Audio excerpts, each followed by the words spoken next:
Professor Shashi साहब, मैं एक चीज और जो जो अभी अभिषेक जी ने कहा, देखिए मुझे ऐसा लगता है कि बिहार में और महाराष्ट्र में कोई इसकी समस्या नहीं होगी कि किसको कितनी सीट नहीं। बिहार में दोनों नेता नीतीश कुमार और लालू यादव दोनों की प्रेजेंस इतनी ज्यादा है कि वहां पे मुझे नहीं लगता है कि गठबंधन को कहीं कोई सीट के एडजस्टमेंट को लेकर कोई दिक्कत होगी। एक आध सीट ऊपर नीचे की बात हो सकती है, लेकिन वहां कोई दिक्कत होगी। महाराष्ट्र में भी वही बात है कि महाराष्ट्र में शरद पवार हैं और वो इतनी इतनी स्टेचर भी उनका इतना है, उनका दूरदर्शिता भी इतनी है कि वहां पे भी वो जो भी होगा वो महाविकास अघाड़ी को कुछ होने नहीं देंगे। मुझे लगता है ये दो जगह पे कोई चिंता की जरूरत नहीं है।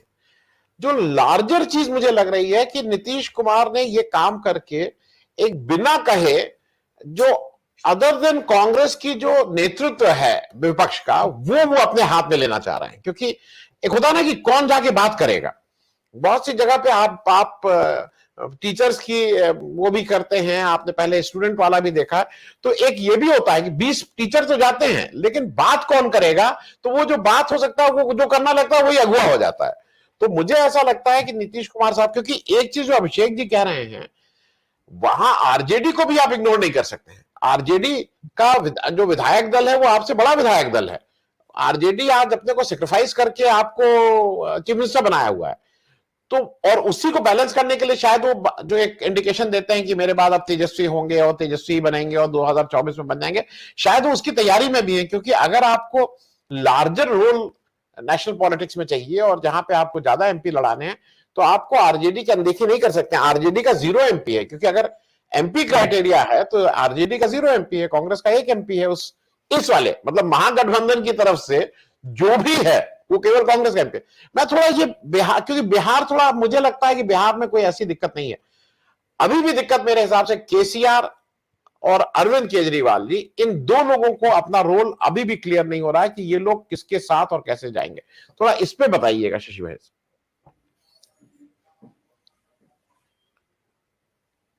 शशि भाई साहब अनम्यूट कर लीजिएगा। धन्यवाद आनंद वर्धन भाई। कुछ पहली बात तो ये है कि देखिए ये दौर जो है कभी गैर कांग्रेस बात का दौर था। लोहिया ने उसकी वकालत भी की और लोहिया ने उसको करके भी दिखाया, खास करके उत्तरी भारत में। और अब जो है ये सच्चाई है कि ये गैर भाजपा के है ना दौर का जो है ये मामला है। यानी भाजपा जितनी शक्तिशाली हो गई है तो आप उसको अकेले तो परास्त कर नहीं सकते हैं, ये बात तय है। तो निश्चित रूप से जो गठबंधन प्री पोल या बाद में कई बार पोस्ट पोल भी बन जाता है, लेकिन प्री पोल अगर अलायंस बने तो इससे जनता में कम से कम एक कॉन्फिडेंस ये जाएगा कि ये भाजपा को परास्त कर सकते हैं। अन्यथा होता है क्या कि पोस्ट पोल अलायंस में तो चलिए ठीक है आप देख लेंगे, लेकिन जनता में जो कॉन्फिडेंस जाना चाहिए कि हु कैन डिफीट बीजेपी। और अगर ये अलायंस जो है जनता के सामने एक मजबूत विकल्प के रूप में भारतीय जनता पार्टी के लिए प्रस्तुत हो तो जनता का विश्वास बढ़ेगा, तो इसका फायदा मिलेगा गैर भाजपाई जो अलायंस बनेगा उसको। अब रही बात की जो पार्टियां हैं उन पार्टियों में आखिर ये प्री पोल अलायंस की स्थिति क्या कैसे, ये एक राजनीतिक सवाल है। आसान सवाल भी नहीं है, ये मुश्किल सवाल है, क्योंकि राजनीतिक पार्टियों का जो अपना हित होता है वो कई बार यानी लोकतांत्रिक व्यवस्था के हितों से अधिक महत्वपूर्ण हो जाता है। तो तब कोई समझौता होने में या सीटों के विषय में जो एडजस्टमेंट है वो मुश्किलें ज्यादा होती हैं। लेकिन एक प्रिंसिपल्ड पोजीशन हो जाए कि we have to defeat BJP in the next election, जो देश के राष्ट्र के हित में है, लोकतांत्रिक व्यवस्था को बचाने के लिए है ना, गणतंत्र को आप कैसे जिंदा रखेंगे और तमाम सारी जो जनता के अधिकार और उसकी स्वतंत्रताएं हैं। तो अगर ये सहमति बने तो एक ऐसा अलायंस बने। सीटों का एडजस्टमेंट करते समय जो भी फॉर्मूला वो लगाएं, लेकिन एक कुछ बातें तो तय, जैसे बिहार का संदर्भ आ रहा था। बिहार के संदर्भ में ठीक है आरजेडी के पास अभी लोकसभा में सीट नहीं है, ये तय है, क्योंकि जिस परिस्थिति में चुनाव हुआ था वो कुछ और अलायंस था, अब कुछ और स्थिति है। तो निश्चित रूप से एक फॉर्मूला तो ये हो सकता है ना कि जो विधानसभा के चुनाव हुए थे और विधानसभा के चुनाव में आरजेडी को कितने स्थानों पर जीत के साथ साथ लीड भी मिली, अगर उसको लोकसभा के संदर्भ में जो है संख्या बल में कन्वर्ट कर दिया जाए तो भाई ये संख्या जो है आरजेडी को दिया जा सकता है। उसी प्रकार से निश्चित रूप से जो है जेडीयू का मामला है।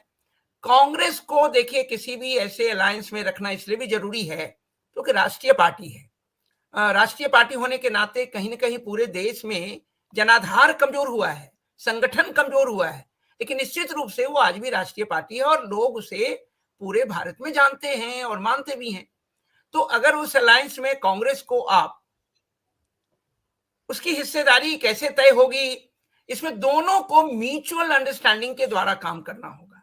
एक तरफ कांग्रेस को भी ये सहृदयता दिखानी होगी कि वो कुछ सीटों के लिए इस प्रकार के अलायंस को होने से रोके नहीं। मान लिया कुछ सीट उसको मिल भी कम रहा है तो भी, चूंकि अगर ऑल इंडिया लेवल पे वो लार्जर पार्टी के रूप में इमर्ज करते हैं अमंग दी नॉन भाजपाई पॉलिटिकल पार्टीज, तो निश्चित रूप से उनके नेतृत्व को जो है वो मौका मिलना चाहिए। तो वो ये मान के चलें कि अगर ऑल इंडिया लेवल पे अधिकतम संख्या नॉन यानी गैर भाजपाइयों में उन्हें होती है और सरकार बनाने की स्थिति बन सकती है, यानी सरकार बनने से भाजपा को रोकने में पहला काम तो ये करना होगा कि उसे बहुमत से कहीं न कहीं आपको हटाना होगा, यानी बहुमत की संख्या उसके पास ना रहे। अगर वो लार्जेस्ट पार्टी बनती है, हो सकता है कि वो लार्जेस्ट पार्टी बने, तो लार्जेस्ट पार्टी बनने की स्थिति में भी आप जानते हैं कि हो सकता है कि राष्ट्रपति भाजपा को पहले सरकार बनाने के लिए आमंत्रित करे, जो एक कन्वेंशन रहा है, लेकिन उससे कोई फर्क नहीं पड़ता है। अगर वो सरकार बनाते भी हैं और संख्या बल उनका बहुमत तय नहीं कर पाता है, आप जानते हैं वाजपेयी जी के साथ क्या हुआ वो सारा, तो ऐसी स्थिति में ये संभावना फिर बन सकती है कि एक गैर भाजपाई विकल्प जो है भारतीय जनता पार्टी के विश्वास मत हासिल न करने के बाद बने और उसमें मिलीजुली सरकार गठबंधन की, गैर भाजपाई गठबंधन की सरकार बने।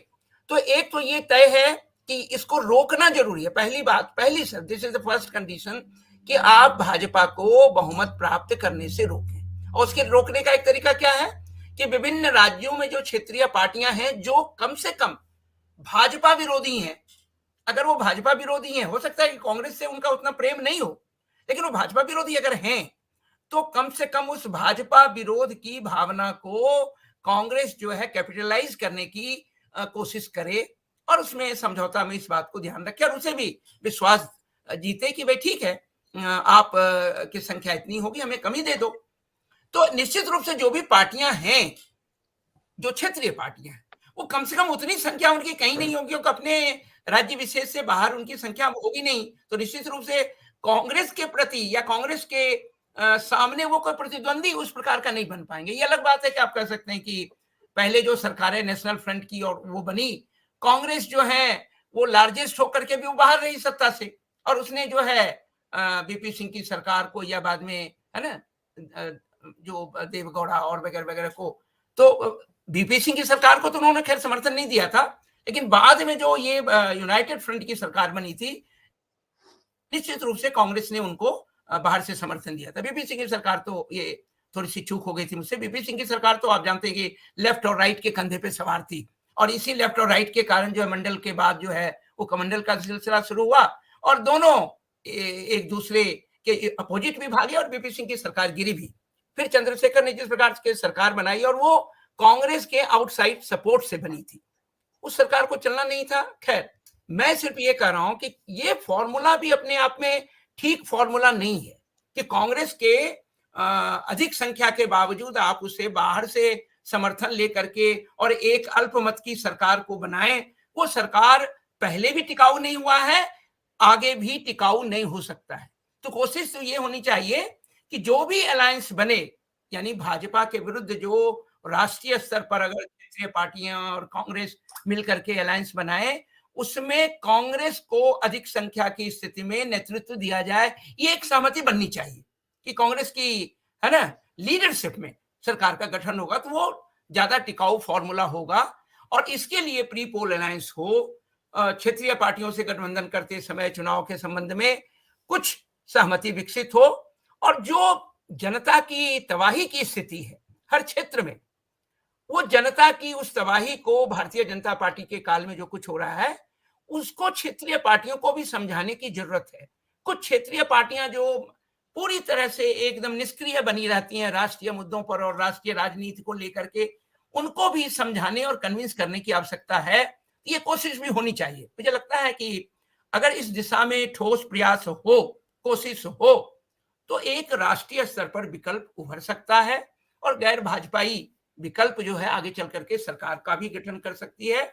और एक बार सरकार बन जाए और विश्वास मत हासिल हो जाए तो निसंदेह वो टिकाऊ सरकार बने और जनता के मन में वो विश्वास बने कि ऐसी सरकारें टिकाऊ होकर के जनता की आकांक्षाओं और हितों के अनुकूल कार्य कर सकती है।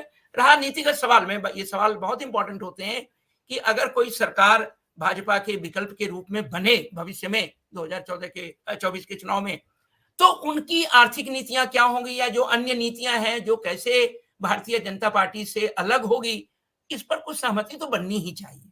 ये बहुत जरूरी है, चाहे किसानों का मुद्दा हो, मजदूरों का मुद्दा हो, शिक्षा का क्षेत्र हो, तमाम जो क्षेत्र हैं उस पर जो है एक सहमति आपस में कॉमन मिनिमम प्रोग्राम एक बनाया जाता है। ये पॉसिबल है, लेकिन ये तो तय कर लें कि लेट देम डिसाइड कि we will defeat BJP at any cost.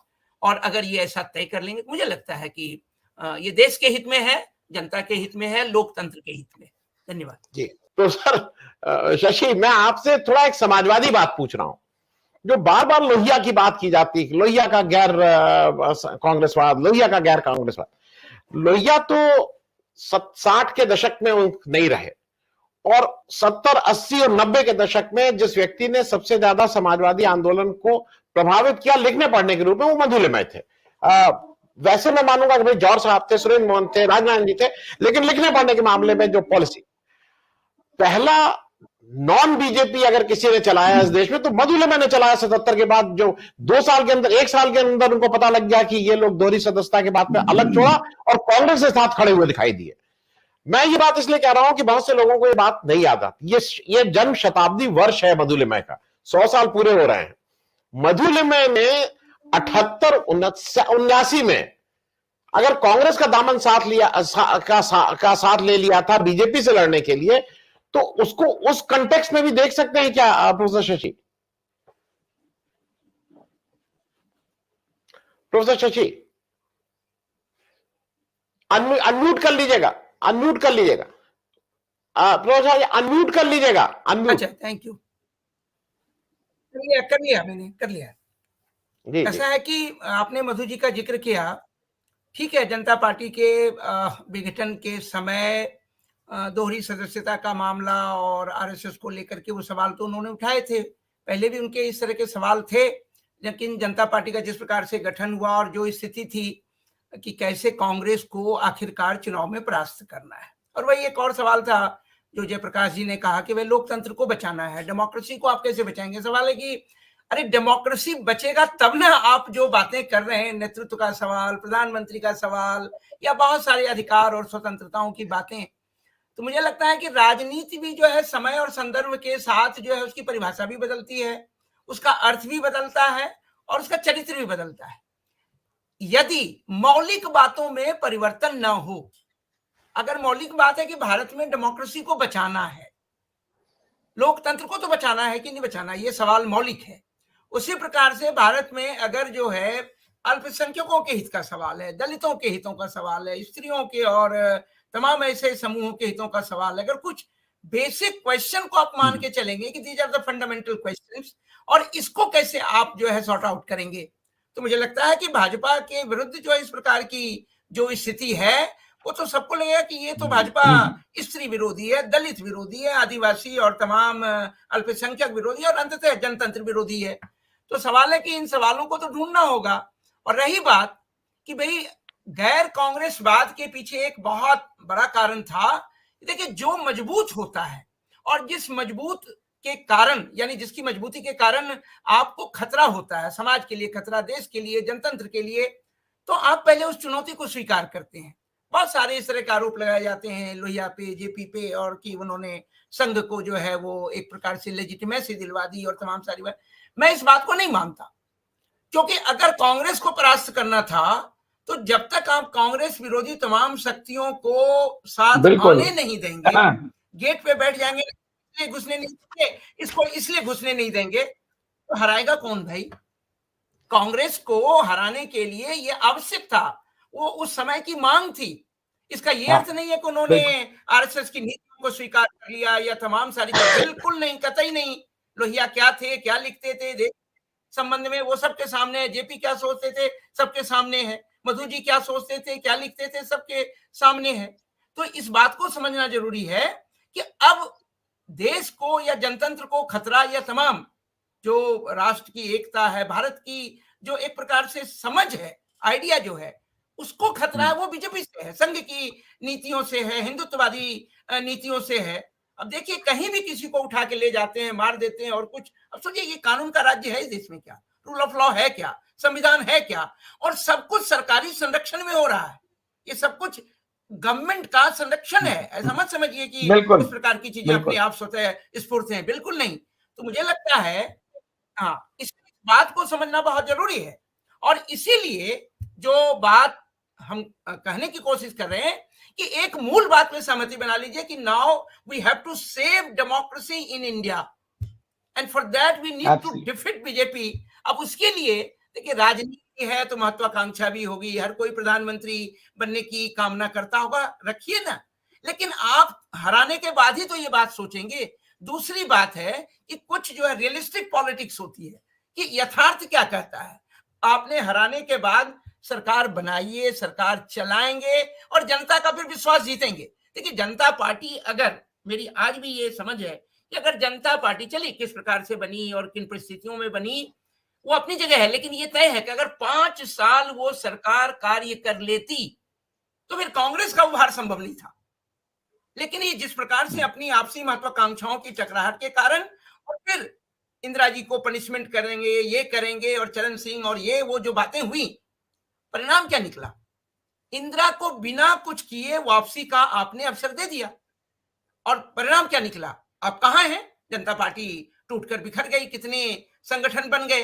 तो सवाल ये है, अगर 5 वर्ष की सरकार चलती और फिर सरकार की नीतियां, बहुत सारी अच्छी नीतियां उस समय आई, संविधान को कैसे बचाने की कोशिश है, वो परिवर्तन किए गए, बहुत सारी बातें थी, लेकिन आपसी टकराव ने अंततः जनता पार्टी के निर्माण के उद्देश्य को ध्वस्त किया, और परिणाम ये हुआ कि मिसेस गांधी पुनः सत्ता में आ गई। और इसलिए ये आवश्यक है कि पहले आप जनता का विश्वास जीतने के लिए किसी प्रकार से विश्वास दिलाइए उनको कि भाजपा को हराना जरूरी है, और भाजपा को हराया जा सकता है।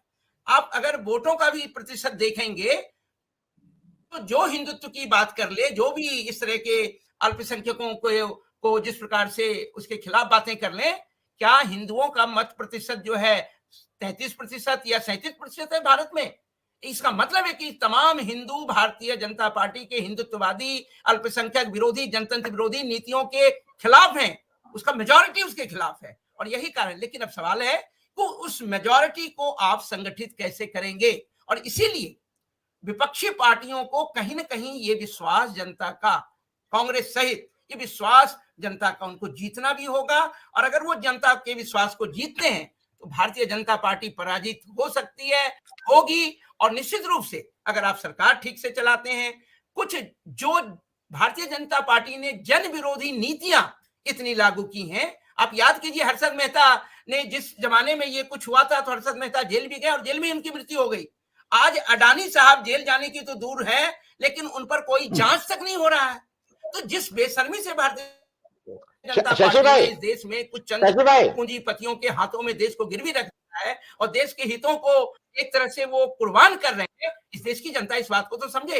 राजनीति के विपक्षी दलों को भी इस बात को समझना चाहिए। और इसीलिए मैं ये अभी भी मांग, भाजपा को हराने के लिए गैर भाजपावाद की जरूरत है। नीतियां जरूर सहमति पे बननी चाहिए, वो जनता के हित में बने। और इसीलिए लोहिया का वो प्रयोग जो बहुत हद तक सफल रहा, और मैं मानता हूं कि अगर लोहिया जीवित रहते तो शायद भारतीय राजनीति का चरित्र कुछ और होता। दुर्भाग्य से 67 में उनकी मृत्यु हो गई। और इसीलिए 77 में भी जब जेपी यानी जनता पार्टी में जो बिखराव की स्थिति थी, निस्संदेह उसमें देखिए कई बार लगता है कि ये मुद्दे सही थे, लेकिन क्या सही समय पर ये मुद्दे उठाए गए थे क्या?